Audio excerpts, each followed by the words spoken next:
Ladies and gentlemen, don't expect the DCI and EACC to perform their duty independently.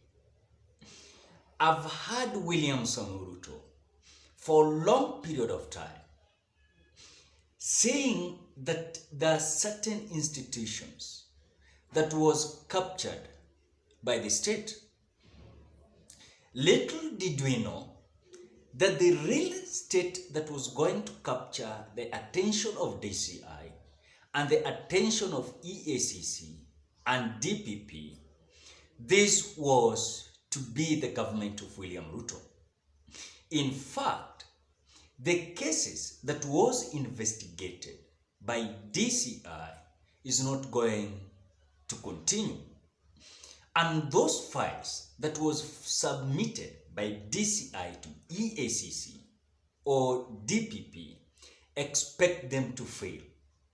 Because of the list of yesterday that was released by the DPP Nurdin Haji, that brought a lot of conversation among Kenyans. Now, the DPP Nurdin Haji has also another list of clearing so-called close allies of William Samuruto. When we say that the government has already captured the attention of EACC and DCI, you could see before even the government and new administration took over everything, already the DCI, the director George Kinoti, had already resigned. When it comes to EACC, I don't know if that institution is ever working, because even the chairperson or Bukala, or that person that is the chairperson of EACC, I've never had that person.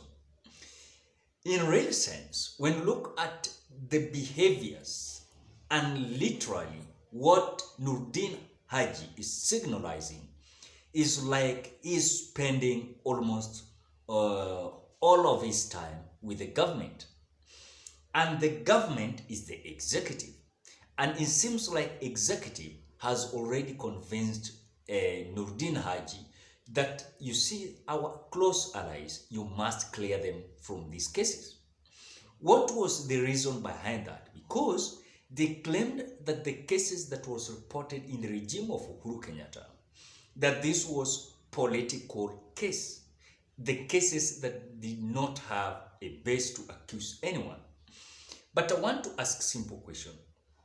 If you, Nurdin Haji, you believed that this was a political case in the regime of Uhuru Kenyatta, why did you waste all those kind of times, all those of number of years, cheating Kenyans, lying and hiding yourself behind the executive that you are doing the right thing?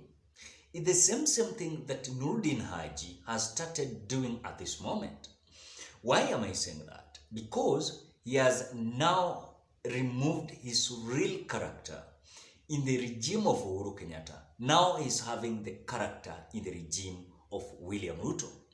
And Nurdin Haji is proving that in every regime is going to have different colors, different characteristics when it comes to his operation as a DPP, because the function and the main function of DPP is that after receiving the files from the DCI, his work is to persecute. Since I was knowledgeable about the DPP, I've never heard anywhere DPP Nurdin Haji has persecuted any Kenyan that has found himself on a wrong direction of the law. Whatever they are doing is not in accordance to the constitution, because yes, I accept maybe those people who are being cleared at this moment might be innocent. Why is it now? Why is it now? Because this could have been done long time ago. If they found that Aisha Juma was innocent, they could have done it long time ago. If they could have seen that Mintika Linturi was innocent, they could have done it. If they could have seen that the managing director of KPLC, Mr. Chumo, was innocent, then it means they could have dropped the case long time ago.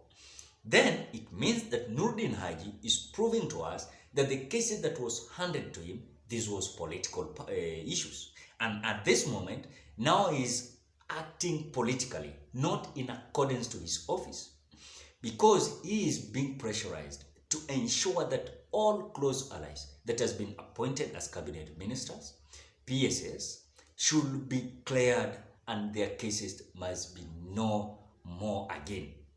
When it comes to DCI, the DCI, after a lot of investigations across the Republic of Kenya, there are a lot of cases, there are a lot of files that has not been submitted or handed over to the DPP. Then it means after the director of DCI, that is George Kinoti, resigned from the DCI, it means that the cases that was investigated, they are not going to continue. What is this thing signalizing towards what next ahead as days go by? It means that there is no clear and independent operation of DCI. There is no clear independent operation of EACC and DPP. So we as Kenyans, whatever we were waiting that justice and democracy to prevail is not going to be there. So it means that the executive has conned the DCI and the EACC together with this man called Nurdin Haji. Because when I look at the way the executive is signalizing everything, is sending Kenyans to a panic mode. Why? Because those Kenyans who are law-abiding citizens is showing that they are on a wrong side. Because you will find someone has stole a bicycle, is being persecuted and jailed for 30 years. Rather, that leader that stole about 80 million Kenyan shillings is not being persecuted. So that is the kind of Kenya that we are having. So today and starting today, at this moment, don't expect independent operation of DCI. Don't expect independent operation of EACC, DPP, that is Nurdin Haji. Don't expect the independent operation of judiciary. Don't expect independent operation of church. And don't expect independent operation of the police, because even the Inspector General was already being fired.